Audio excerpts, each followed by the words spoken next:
À l'image de la réunion du comité directeur, l'honneur a échu une fois de plus à la présidente de l'Organisation des Premières Dames d'Afrique pour le développement, OPDAD, Madame Antoinette Sassou Nguesso, Première Dame du Congo, de diriger les travaux de la 25e Assemblée générale. La cérémonie d'ouverture virtuelle est marquée par plusieurs interventions des Premières Dames. Chacune d'elles a tenu à partager ses expériences avec ses sœurs Premières Dames en matière de lutte contre la COVID-19 dans son pays.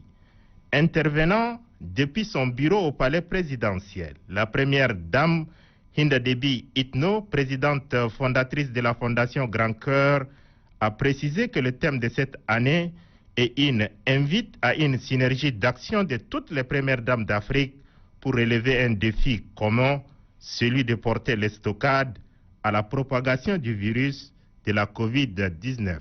Elle devait par la suite partager ses expériences de l'humanitaire dans la lutte contre la COVID-19 au Tchad à travers sa fondation qui vient de célébrer son 4e anniversaire. Aussi, Hinda Déby Itno devait-elle solliciter le soutien des partenaires avant d'exprimer ses vifs remerciements à la Première Dame de Chine qui a offert gracieusement des kits sanitaires à toutes les Premières Dames africaines via l'OPDAD à l'effet de soutenir leur action de lutte contre la COVID-19 dans leurs pays respectifs. De la notification du premier cas de la COVID-19 dans notre pays, en mars 2020, le gouvernement a naturellement mis en marche un plan national de contingence.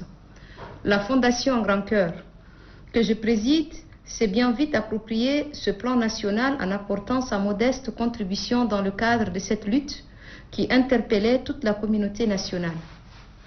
Aussi, avons-nous commandé des kits de lavage des mains qui ont été gracieusement offerts.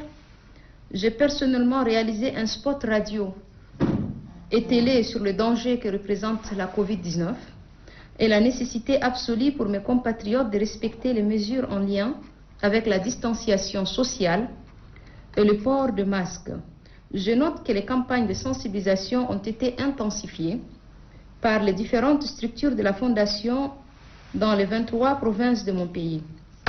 Au Tchad et dans de nombreux pays d'Afrique subsaharienne, il est bien difficile de faire comprendre qu'il est dangereux de se saluer en serrant les mains ou de ne pas se rassembler lors de funérailles, de baptêmes ou de mariages. Ce travail de conscientisation citoyenne entrepris par la Fondation Grand Cœur se poursuit toujours car la pandémie est loin d'être endiguée. L'accompagnement des couches sociales vulnérables a été l'un des segments majeurs des activités de la Fondation durant l'année 2020. Sur fonds propres de la Fondation, nous avons appuyé le gouvernement en distribuant des vivres et non-vivres aux personnes vulnérables là où les besoins sont pressants. Il est à rappeler notre programme national de soutien destiné aux élèves des classes d'examen à travers la radio et la télévision nationale ainsi que l'Internet, mais aussi les séries de formations en faveur des jeunes porteurs des projets avec accès direct au financement. Bien sûr, sans oublier le soutien financier et matériel accordé aux femmes issues des couches sociales vulnérables, tant rurales qu'urbaines, en renforçant leurs capacités économiques. Comme la fin de la COVID-19 n'est pas pour demain, les perspectives pour l'an 2021 ne tranchent pas avec les actions déjà réalisées et celles en cours. Mon équipe et moi entendons continuer toujours à appuyer nos populations dans l'éducation à la responsabilité.